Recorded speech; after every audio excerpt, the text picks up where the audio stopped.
It's Thursday, so you know what that means. It's time to trust the process, folks. On Thursday shows, we talk everything draft, all right? Today, we're going to be taking a first look at the 2026 draft class, the top guys, right? The big names. We're also going to talk a little bit about the CHL and NCAA agreement because that is going to play a big role in this year's draft. After that, as we promised, we're going to get to a question from our comment section in our previous show. And I wasn't done with the fantasy stuff, so I got some more cooking up for you. Sammy, let's go. Turn up your volume. Because you're about to listen to The Sick Podcast. Trust the process. The sickest NHL prospect podcast with Snake and Shayne.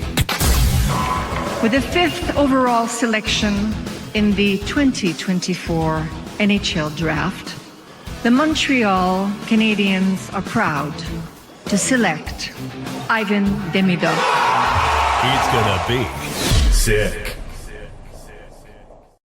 That's right. Producer Shayne here, joined by my co-host Simon the Snake Boisvert for our second edition of the Sick Podcast, Trust the Process. Snake, how are we feeling today? We're feeling great. How can you not? I mean, look, first and foremost, I want to give a big thank you to everybody who watched and supported the first episode and made it a success.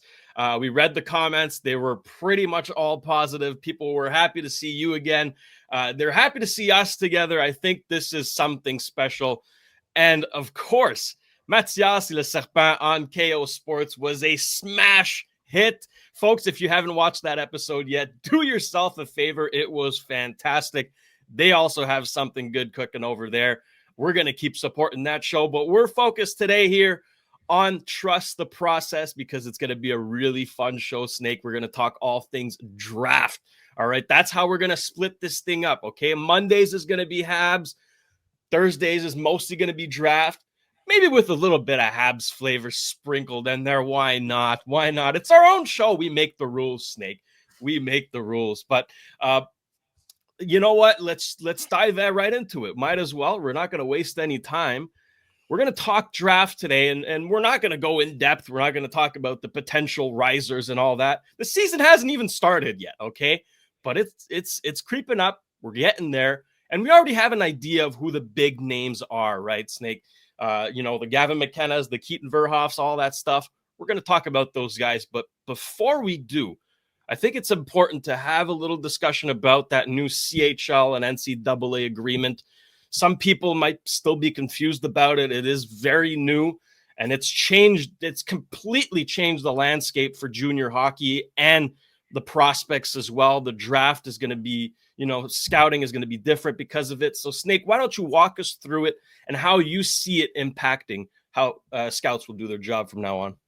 Well, the way it used to work in junior hockey is that, first of all, you have 5 age categories, 16, 17, 18, 19, 20. And usually a player who wanted to play NCAA hockey or thought of playing NCAA hockey had to make up his mind before usually the age of 16, which is when he's being drafted by the CHL. Now, the players can actually play in the CHL at age 16, 17, 18, 19, and then move on to the NCAA at age 20. Mm-hmm. So what I'm looking at right now, as a member of a QM JHL team where we analyze this over and over and over in the last few months, is that here's how I think it's going to change the landscape. American players or Canadian players who wanted to be playing the States, usually they would reach the NCAA around the age of 19. Mm-hmm. Some of them at age 18 after being drafted by the NHL. Very few exceptions at age 17. Those who fulfill the academic requirements, like you have Macklin Celebrini. I remember Ryan Paling. Pardon me? Jack Eichel was one. Gavin McKenna this year, Keaton Verhoff this year. So there very few guys play in the NCAA at age 17. So let's forget about these guys. So I think what's going to happen is that junior hockey will lose maybe top players at the age of 19. Now, why is that? We see it this year with Medicine Hat. Caden Lindstrom left Medicine Hat along with Gavin McKenna. So that's a big blow for them. And what it's going to create is that, 19-year-old players are the bread and butter of a junior hockey team. Mm-hmm. Usually when you load up to make a run at the Memorial Cup, this is the type of player that you accumulate. You trade for them or you develop them since the age of 16. Now Right. It's all going to change, because imagine a team that bottoms out for a couple of years, gets some good 16-year-old players, and they're aiming, let's say, for 27-28 or 28-29 season. What happens if 2 or 3 of their best 16-year-olds leave for the NCAA at age 19? So it's much harder to plan in advance. Now, the pros of it is that you're going to have American players who will be coming over, whereas they would not have come over. I'll give you an example. The Moncton Wildcats, season starts tonight. They have Teddy Moutrin, a 3rd-round pick from the San Jose Sharks. Mm-hmm. He's 18 years old. He's going to college next year. No way he could have come to the Q at age 18 had the rule not been changed. So for Moncton and any other team in that situation, it's an advantage because you get a very good player at a good age, 18. He's already developed, whereas you would not have been able to get him. But you might, like the Bécomo Drakkar, they lost 19-year-old Justin Poirier, who's going to the NCAA. He was the biggest blow, and he was the biggest name in the league, I would say, to leave at age 19. Yeah. So for Bécomo, they've had him for 3 years, he's a 50-goal scorer, and now he's gone.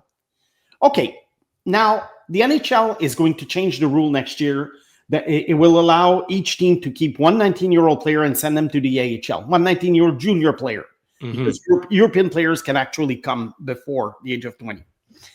Now, the question is, let's take Sam Dickinson, who plays for the Sharks. He's probably going to start the season with the Sharks, and I think they're going to do everything in their power to keep him around because he's finished with junior hockey. Yeah, he's done it. But they can send him to the AHL, so he's probably going to develop in the NHL. So with that new rule, next year, a guy like Sam Dickinson would actually be in the AHL. He would not be in junior hockey. So whether he goes to college or not, it doesn't matter either.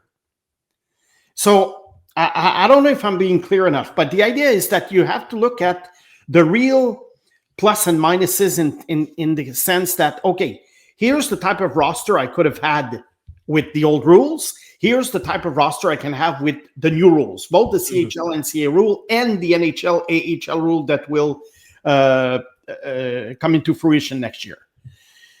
So right now, what we're telling each other in the meetings is we'll see. Because we don't know. I mean, there are 3 16-year-old American players in the queue this year. We haven't seen this in a while. Mm-hmm. I mean, I don't know if it's ever happened.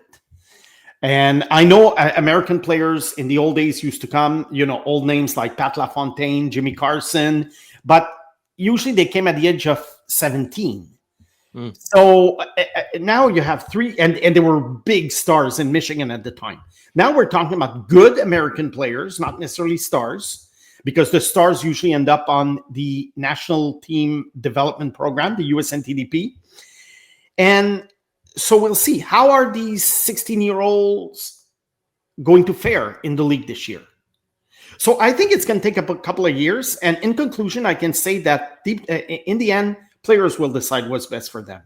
And I think what agents and players and parents and families are analyzing right now is what's best for the development of my kid. Why did Teddy Moutrin come to Moncton? He had reasons to come to Moncton. He could have played in the USHL.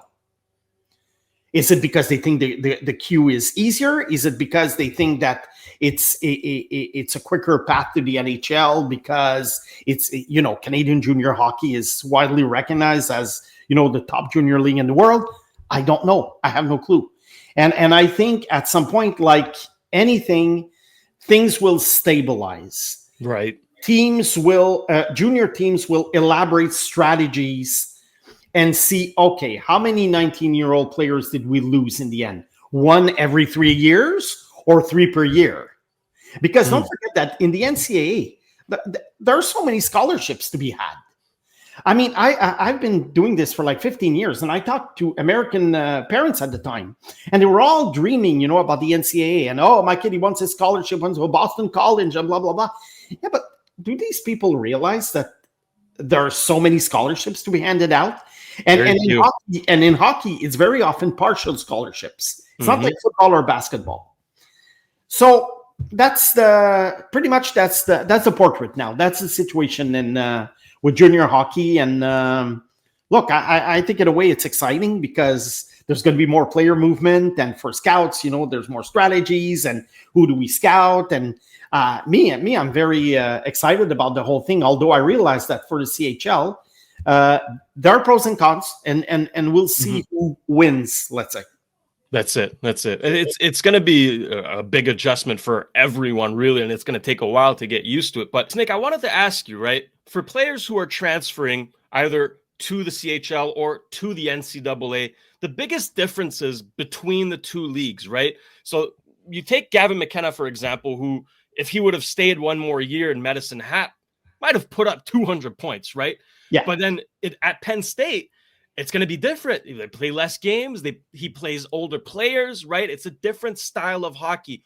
What are the biggest differences between the two leagues, and how can the players kind of adapt, and which players will have advantages changing leagues?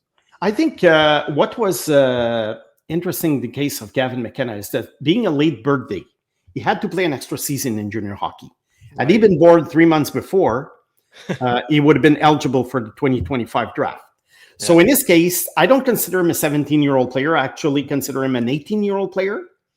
So what's going to happen with him? I think he's going to do very well because, look, Macklin Celebrini did very well. I mean, I have no concerns about this guy. But the difference is it's the average age of players. I mean, one might say that, okay, there are 23, 24-year-old guys who have absolutely no future in the NHL or even in the AHL. So who cares? But there's still 23, 24-year-olds.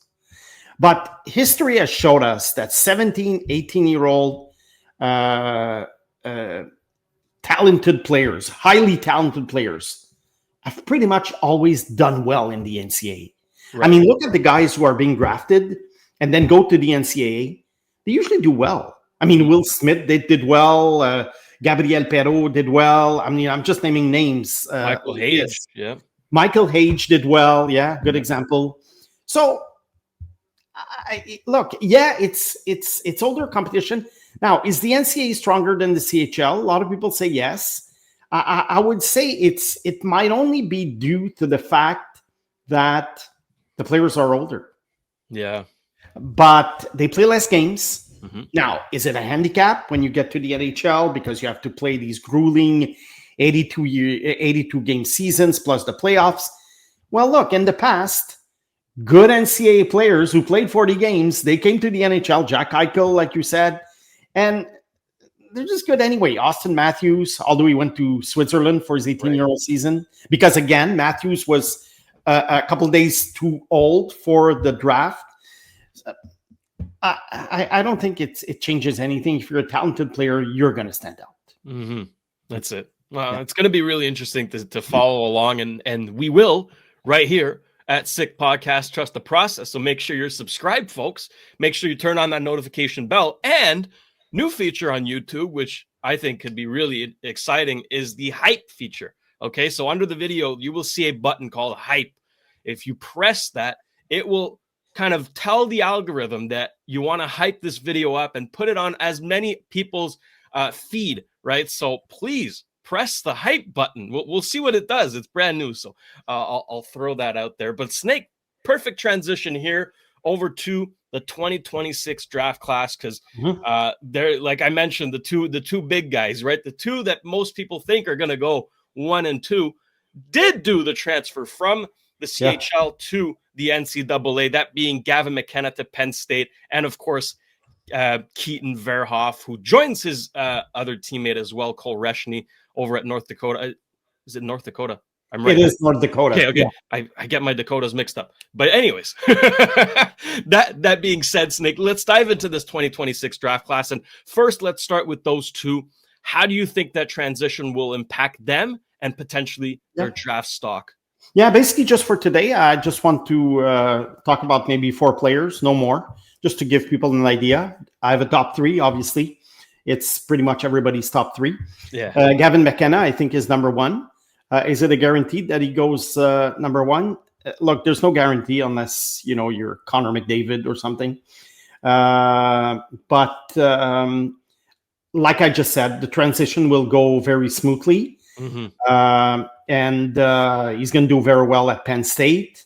I think it's going to be interesting to see how he fares against the best teams of the Big Ten, like Michigan, for instance. Because sometimes in the NCAA, you play against very weak opponents.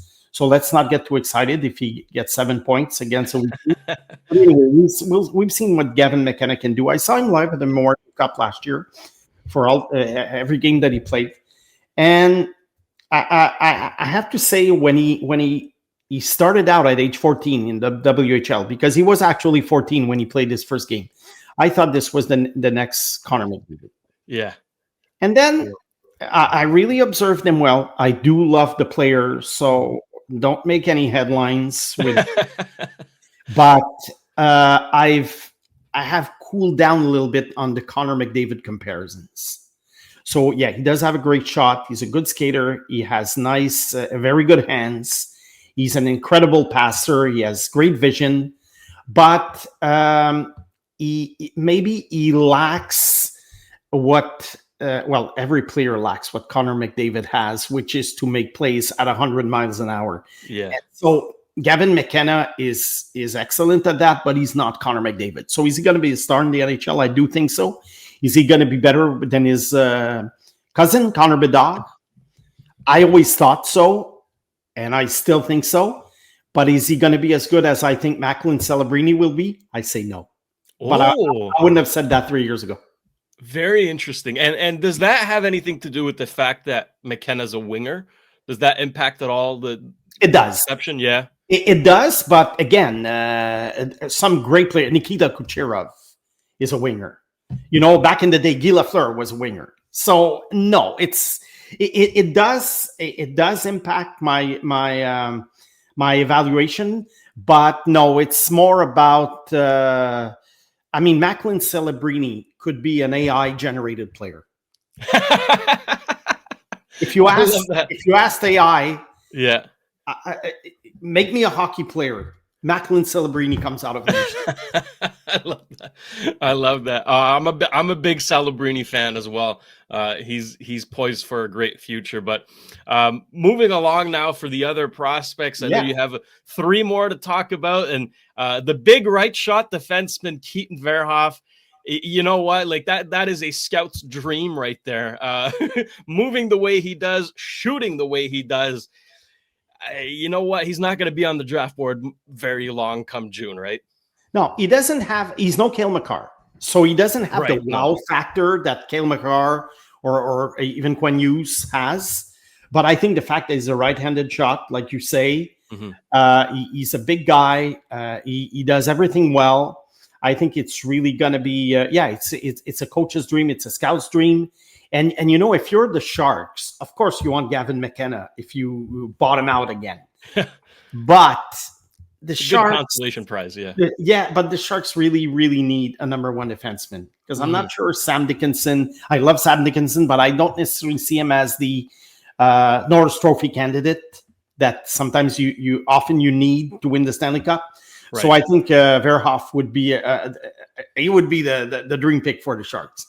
Now, North Dakota is playing Clarkson University in October, in about a month, and I'll be there for both games. It's very, very, it doesn't happen very often that North Dakota comes east, so it's going to be a good opportunity to see him in person. It's always good to see players in person. I mean, you can watch videos and videos, and I do watch a lot of videos, but I love to have a glance in person, see how the guy does.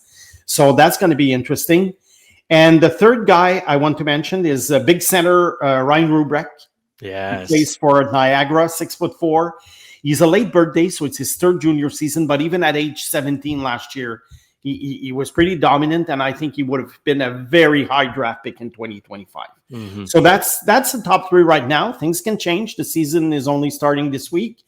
Who would have thought 2 years ago that Beckett Seneca would be drafted third overall at this time of year? So we'll see, but I'm very excited about these three guys. The fourth guy I wanted to mention, a guy from the QMJHL.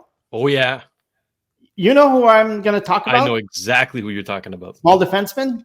Xavier Villeneuve. Xavier Villeneuve, he's under 6 foot now, but he might still grow. And this guy has Lane Hutson flashes. Oh.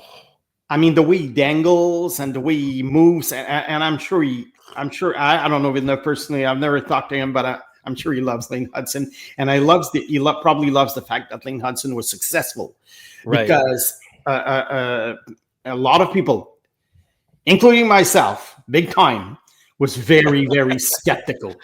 Yeah, these short defensemen, offensive defensemen, you never know. But I think Villeneuve could be a very, very high pick, especially that he's going to be playing for Boisvert. Boisvert should go very far. They could reach the Memorial Cup. So if he does well and he scores a bunch of points, this guy could be in the top 10. And he probably, if he were like 6'1", he would be in the conversation for number 2 or number 3. Wow. So that's my take on this great player. Yeah. I mean, the fact that, Lane fell to 62 and his brother Cole also fell to the second round. Yeah. And now all the teams that have passed on these guys feel like idiots. It might play into Villeneuve's favor here. And I think, if he keeps going the way he is, he's a first round lock, and teams are not going to make that mistake again. When you have that kind of player, you got to take him. So as long as he doesn't score against Gatineau. No, that's it. No, can't do anything there. Can't do anything there. That's good. That's good. But listen, this draft class is very exciting. It's been hyped up for many years now, obviously with the headliner, but it's got some really interesting depth. And there's players that we haven't even talked about. I mean, in Sweden, they've got some pretty good weapons there. Good year for Sweden this year. Yeah. Yeah. So we're going to dissect all of that throughout the year, folks. This is the place you want to be. Trust me on that. Snake, before we move on, we got to give a big thank you to the sponsors who make this show possible. And I'll start with our newest sponsor. And we welcome back to the Sick Podcast, Cheapest T-Shirts. Folks, if you're looking for the cheapest prices on wholesale apparel in Canada, you'll find them at cheapesttshirts.ca, okay? Proudly Canadian and trusted by thousands of customers from coast to coast. They deliver unbeatable value every day. You'll always get the cheapest prices, plus same-day shipping and even next-day delivery, so your order arrives fast.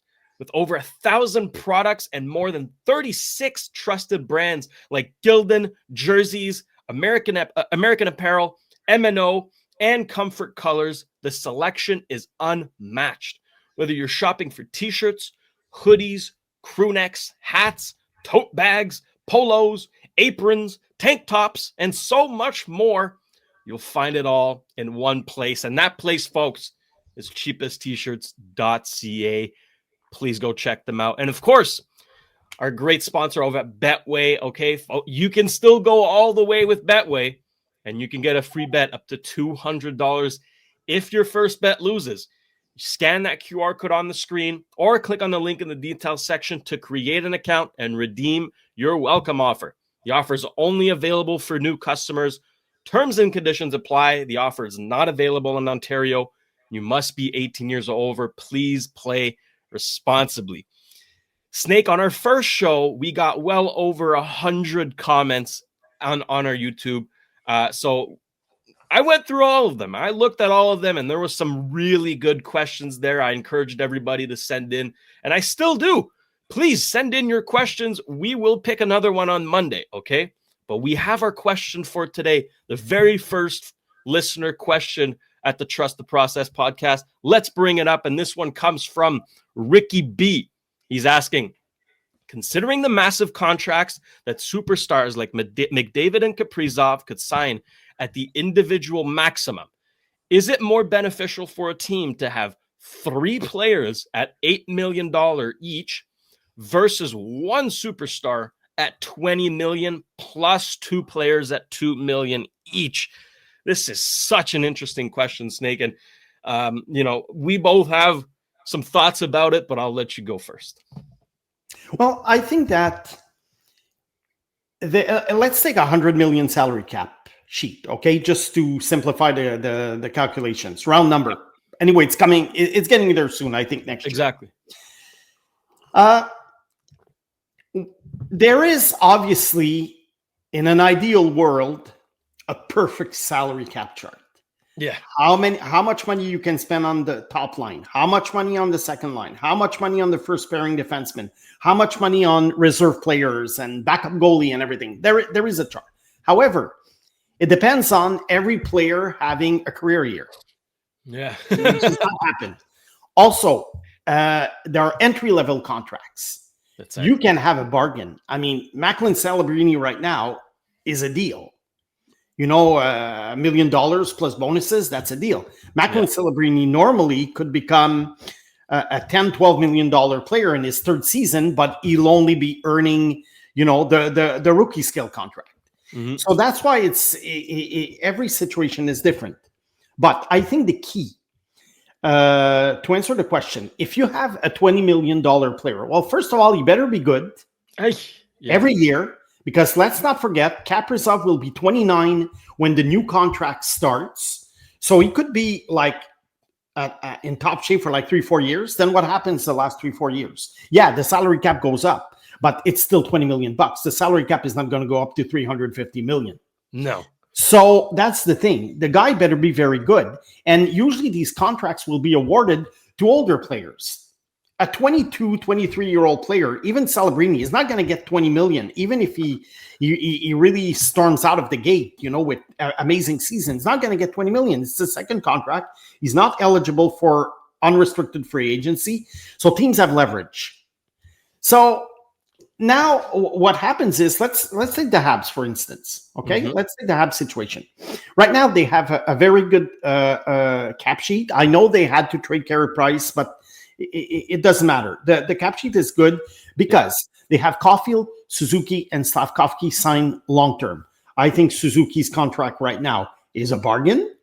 I think Cole Caulfield's contract is fine, for a 35, 40 goal scorer. I think what he's making is fine. Slavkovsky, the new extension starts this year. We'll see if he earns it. Look, if he doesn't, it's 7.6, 7.5, 7.6. With the cap going up, it's not the end of the world. If he's a second line player scoring 55 points, I think it's a little bit high, but it doesn't matter. Now, Dobson at 9.5, that's pretty much the going rate, and he's 25, so it's okay. A defenseman between 25 and 33 is fine. He shouldn't lose a step. Now, what's going to happen with Hutson and Demidov? Now, Hutson remains unsigned. There must be a reason. Is he looking for a bridge deal? And maybe the Habs are looking to lock him up for 8 years, or maybe the Habs don't want to lock him up for 8 years and are looking for a bridge deal. We don't know. We don't know. We don't really know what the Habs think of him. He had one great season. Is it enough for the Habs to commit as much term and money? Or is it Hutson, his agent, who's saying, well, look, just sign for 2-3 years. And in 2-3 years, the salary cap will be at 113, 115, 120.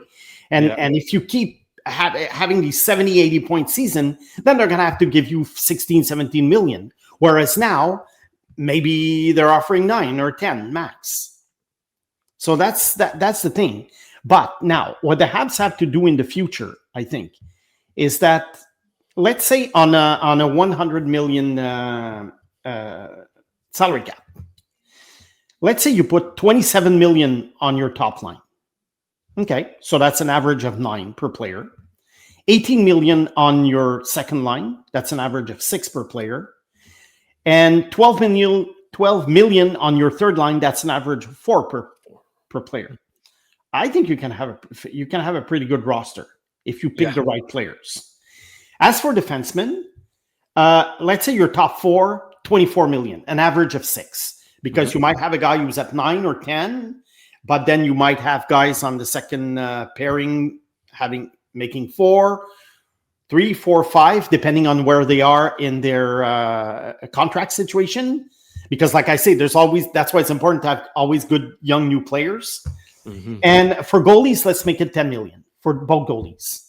7-3, 8-2, whatever.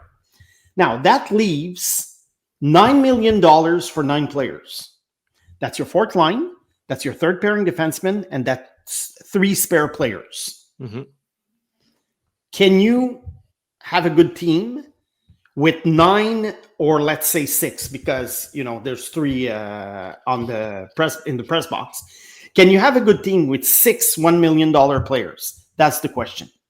And I think it relates to the question from our listener. He was saying 20 million at 2 plus 2. I get his math, but it's obviously not a 20 million player on the first line with $2 million players on the first line either. I think what teams have to avoid, and this is the key, I don't mind 20 million to a superstar. What I do mind is 5-6 million for a player who ends up on the fourth line. And God knows the NHL's floor is littered with players like that. Those are the contracts that teams want to get out of. They can. And this is what screws up the salary cap. I always hear, you can have a dynasty with all these with all these stars. This is why Colorado didn't win more than one Stanley Cup. You always hear these comments. No, the reason why these teams have to be disbanded at some point is because they have bad contracts for players who play 8, 10, 12, 13 minutes a game. And I think Kent Hughes so far has done a good job avoiding giving out these contracts. Yeah. Okay, Anderson, Gallagher are still around, although they played well last year, but they're still overpaid for what they're worth. But they're contracts that were given years ago, and that's what Kent Hughes has to avoid in the future in order to keep a balanced salary cap and being able to afford a Demidov who could earn 15, 16 million one day. Yeah.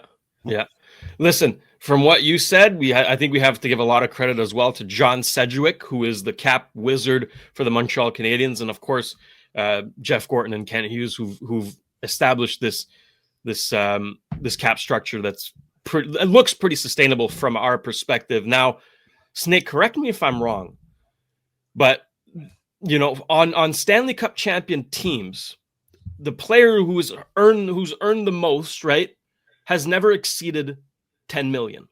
Yeah. To my knowledge, it's Bobrovsky, it's Barkov, it's Eichel. All 3 were making 10 million. Yeah.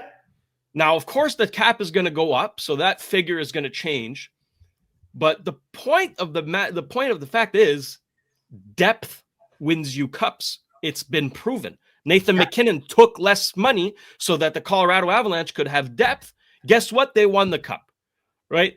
Depth wins cups. As much as I agree with you, the superstars deserve what they're going to be making, right? And that could go up to 20 million a year for some players. It's going to be super difficult for the general manager to then find proper depth with the amount of money that's left. So I don't know, does that superstar supersede better depth, right? We've seen it with the Edmonton Oilers. Twice in a row, they've gone to the Stanley Cup final, but they can't get the job done. Why? Because they don't have a goalie. Their depth is shaky, right? It's like it's cap gymnastics for poor Stan Bowman here, but that's the reality of the situation. I mean, they're going to have 3 players locked up for well over, 12 million a year, right? Draisaitl, Bouchard, and McDavid next. Yeah, but the mistake is giving so much money to Bouchard. And then you have Darnell Nurse at 9 million, right? That's another whack on the PP. Like that's going to hurt. Yeah. So that was an old contract, but I get your point. I think this is where you have to be careful who you hand out the money to. And you're talking about depth. Of course, depth is important. Mm-hmm. But when I say, let's say you give 12 million to your third line, well, your pro scouts, because usually the depth is being acquired, via trades, and sometimes you develop depth, but it's mostly guys acquired by trades or free agency. Well, the 12 million that you spend on the third line has to be well spent. So I don't think, again, it's a matter of money. It's how you allocate it. And can you have a good fourth line, guys making 1 million each? I don't know. It's probably harder to find, but these guys don't play a lot. But again, if you happen to have good entry-level contract players on the top two lines, then perhaps you can spend 2 million each on your fourth line. And that could be the difference between an impactful fourth liner and basically an AHLer that you're just plugging in. You were mentioning Edmonton. Last year, they lost Broberg and Holloway. Okay, but why the heck did they give $4 million to Victor Arvidsson, $3 million to Jeff Skinner on July 1st, not thinking that they had to re-sign these guys? Did they think that Broberg and Holloway were going to take $1 million contracts because they were just, Holloway wasn't that great and at the time, and Broberg was just a rookie? Okay, horrible. that was a big miscalculation. So I think front offices are very, very important when it comes to this. And of course, things happen. Players get injured. Like we say, stuff happens. Mm-hmm. But you can't just hand out contracts, like lollipops on Halloween on July 1st. I saw contracts. I'm like, why is this guy getting $5 million? And then at $5 million, what's his chair on the team? What's his? Yeah. Is he a bottom six player? Oh no, he can't be a bottom six player. Okay, let's put him on top two lines. Oh yeah, but he's not good enough. And I think that's where it stands. So I don't have a problem with the 20 million player as long as he's a real superstar, a la McDavid. But again, McDavid, if he gets 8 years, let's say 8 years, I don't know, 17, 18 million. Yeah, the salary cap will go up, but what kind of player will McDavid be at 34, 35? Look, he's my favorite player of all time, so I just hope that he does well. Yeah. Okay, and I've started following hockey in 1972, so I'm not just saying this because it's 2025. Connor McDavid is my favorite player of all time, but the minute he loses a little bit of that speed and hands, is he going to be worth 17, 18 million in at age 34? Yeah. It's very complex. You're damned if you do, you're damned if you don't. Exactly. Yeah. That's just imagine Edmonton losing McDavid now, unless McDavid really does want to resign Edmonton, because I would assume that McDavid, he's being given a blank contract. For sure. Okay, you write down the number of years, you write down the amount, you get back to us. There's no negotiations. Yeah. No. I don't think there are negotiations. Of course not. No, I think he just wants to wait and see what kind of team Edmonton is, right? And let's be honest here, Snake. They haven't done anything. They haven't changed anything. So no. I'm curious to see. Well, they were very close. I mean, Game 7, 2 years in a row. Lots of fan bases would dream of that kind of scenario, but still, they didn't win. No, exactly. So anyways, that'll be interesting to follow. And what a great question from our listener. And we know we're going to get so many more of these. So please send them in the comment section. We're going to choose one for Monday's show, and we're going to keep doing that for every single show, folks. This is going to be a fantastic segment. I am very happy with our first question. Great discussion there. Yeah. And I encourage people to make comments, because sometimes the comments feed us. For sure. Give us ideas for topics and what you guys want to hear about. So we read all the comments, and it's really inspiring for our content. Absolutely. All right. We're going to wrap the show up with a little fantasy talk, a little fantasy hockey. So last show on Monday, I talked about who a potential breakout candidate could be. And I said, you know what? Buy in on Uri Slafkovsky. If he slips to you in, 9th, 10th round, pick him up. I think he's going to have a good season. Snake, we're going to talk overrated here. And it's very ironic that we were talking about this player and praising him beforehand. I got to do it, Snake. It's Macklin Celebrini. Let's pull up the graphic. Let me preface by saying I am a massive Macklin Celebrini fan. I think this player, like you said, Snake, has all the attributes to be a superstar in the NHL. But let's look at these numbers now. Yahoo ranks him 31st, meaning that he'd be picked at the top of the 4th round. And even worse, they project him to be the 23rd best fantasy player this year. A 19-year-old, okay, on the worst team in the NHL. The San Jose Sharks are a disaster.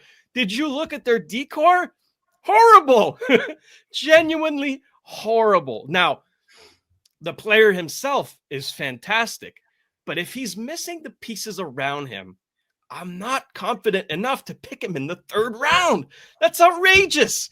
Now, last year, he finished 86th in fantasy, given that, you know what, he did miss some time, right? He missed a few games, probably would have finished a bit higher. And this year, the average draft pick is about 43. So he's being picked in the 5th round. I like that. If you can get Macklin Celebrini in the 5th round, not a problem. Anything above that, that's where I have a problem, okay? He's projected to play on a line with William Eklund and Tyler Toffoli. Fine wingers. I like Eklund a lot, right? But again, not enough for me, okay? The power play. Listen to this, Snake. The power play, right? Who is the quarterback for the power play for the San Jose Sharks this year? Do you know? If it's not Sam Dickinson. Dmitry Orlov or John Klingberg. Exactly. That is that is so bad. That is so bad. And that's unfortunately going to hurt Celebrini, right? If you swap Klingberg with, let's say, down the road, Keaton Verhoff, hey, you're cooking here, okay? You know what? Celebrini's going to get fed. The power play time is going to get extended. He's going to get more opportunities. I like that. Right now, no bueno. No bueno. I don't like it. All right? Now, Yahoo is projecting him to get 82 points this season, which is doable. I really believe in this player. It's doable. But I don't know. I don't want to risk a top 4 round pick on this player, given that there's so much uncertainty with the Sharks and they're so bad. They're going to be horrible. Now, if you're in a dynasty league, I would encourage you to draft him 1st overall. Like, that's how much I like this player and his future. For this year alone, in a points league, and especially in category leagues where you have plus minus,